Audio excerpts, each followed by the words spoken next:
कौन निकल गया? बांग्लादेश में 1971 में 25% हिंदू थे। आज वह हिंदू हालात ऐसी है, जो ऑफिशियल आंकड़ा है वो 8-9% कहता है, लेकिन जो ग्राउंड जीरो की रिपोर्ट है वो कहती है 5% से भी कम है, और उसमें से भी 2.5% कन्वर्टेड है। ऐसे हालात है बांग्लादेश और पाकिस्तान के अंदर। और आप बात करते हैं ये हिंदू और सिख, जैन, बौद्ध, ईसाई ये कहां जाएंगे, और खासतौर पर हिंदू और सिख कहां जाएंगे अगर अपने मूल वतन में नहीं आएंगे? तो पॉइंट ये है, ये कहां जाएंगे? जी क्या कहना चाहते हैं आप बोलिए, क्या कहना चाहते हैं आप? धर्म की बात है, जो झूठ वचन बोलेगा उसके मुख में कीड़े पड़ेंगे, भगवान करेंगे, वो कहीं भी नहीं सुधरेगा। आपका क्या पॉइंट है?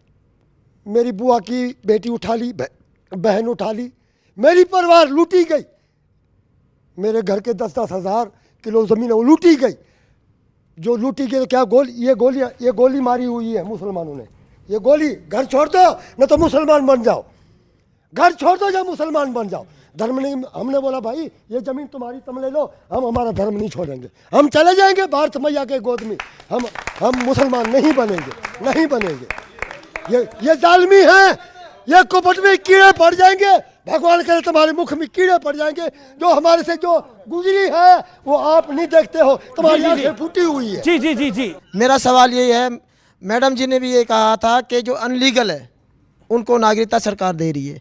अगर हमारे पास सब पासपोर्ट, वीज़ा, हर चीज़ हमारे पास सब सेफ्टी, आज 2025 तक हमारी वीज़ा वैलिड है, हम वैसे बगैर छुप के नहीं रह रहे, सरकार के अंडर में सारा प्रोसेसिंग है। लेकिन कुछ नेता आरोप लगा रहे हैं कि आप लोग बलात्कार करते हैं, आप लोग आतंकी बन जाते हैं। ऐसा करो ना, ऐसा करो, ऐसा कीजिए, पुलिस है, CBI है, IB है, सबसे पता है लोगों को। ठीक है। देखिए 2024 की ऐलान जंग हो गई है, और न्यूज 18 का एक बहुत बड़ा मैसिव ओपिनियन पोल हुआ, जिसमें एनडीए को 411 सीटें 543 में मिलती हुई दिख रही हैं, और अकेले भारतीय जनता पार्टी को 350 सीटें का रिकॉर्ड बनने का आसार है, ऐसा ओपिनियन पोल दिखा रहे हैं। और इस देश में 5 ओपिनियन पोल आए हैं, अधिकतर का इशारा यह है कि बीजेपी एक बहुत बड़ी जीत की तरफ जा रही है। और इसमें कोई दोराय भी नहीं है कि बीजेपी, हो सकता है बीजेपी को लास्ट टाइम 303 मिली थी, इस बार 303 के तो पार होगा नंबर, इसके लिए कोई मुझे नहीं लगता कोई दोराय है, क्योंकि बीजेपी का नंबर जो आसार है ग्राउंड जीरो पर वही है। ओपिनियन पोल में हमने राम मंदिर पर भी सवाल पूछा, अयोध्या में राम मंदिर राष्ट्रीय स्वाभिमान और एकता का प्रतीक है,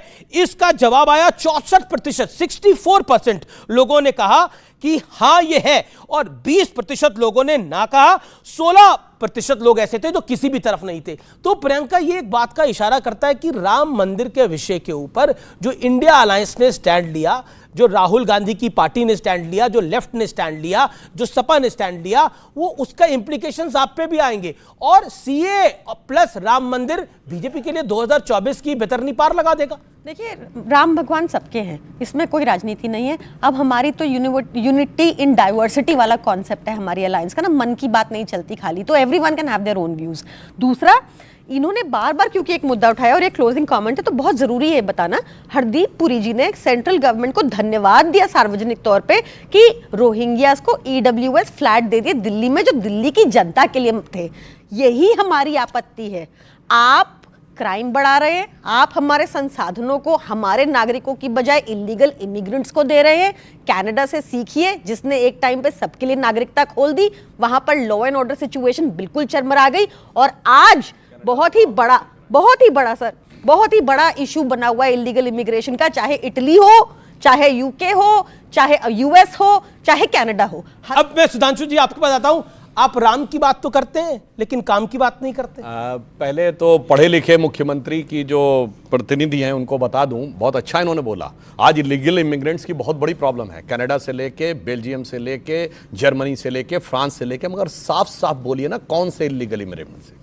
उन देशों ने बहुत साफ बोला, एक ही प्रकार के इलीगल इमिग्रेंट से प्रॉब्लम है, बाकी किसी से नहीं। और मैं बताना चाहता हूं दूसरे, बिल्कुल उन्होंने बोला है, उन्होंने बोला है 100%। फ्रांस में तो ये फ्रांस ने बोला है, पोलैंड ने बोला है, इटली ने बोला है, ऑन रिकॉर्ड बोला है, और अमेरिका के राष्ट्रपति डोनाल्ड ट्रंप ने बोला। अब सुनिए, लेकिन ये अनफेयर हो जाता है, वो अपनी टर्न पे बोल रहे हैं, मैं तो किसी के बीच में किसी के कैसा दिल धड़कता है, मुसलमान मतलब यूरोप के मुसलमानों के लिए भी कैसा दिल धड़कता है, फिलिस्तीन के मुसलमानों के लिए कैसा।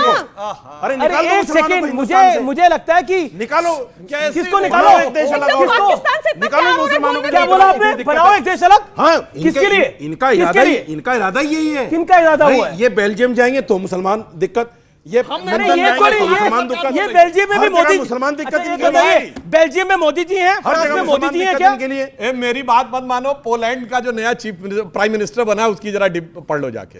और सुनिए, इटली की प्राइम मिनिस्टर जॉर्जिया मेलोनी की बात पढ़ लीजिए। फाइनल सवाल इंडिया अलायंस की कितनी सीटें आ रही हैं? आपका ओपिनियन पोल क्या कह रहा है, बताइए। 400 पार, INDI नहीं, है नहीं, 400 पार। सुनिए, मेरे पास चंडीगढ़ मेयर इलेक्शन की तरह वो नहीं है कि हाँ, फर्जी ये बात वोट भी मैं सही कर दूं, बोला, बहुत और बढ़िया। ना ही वहां सीसीटीवी है, तो ना ही मैं भगवान हूं।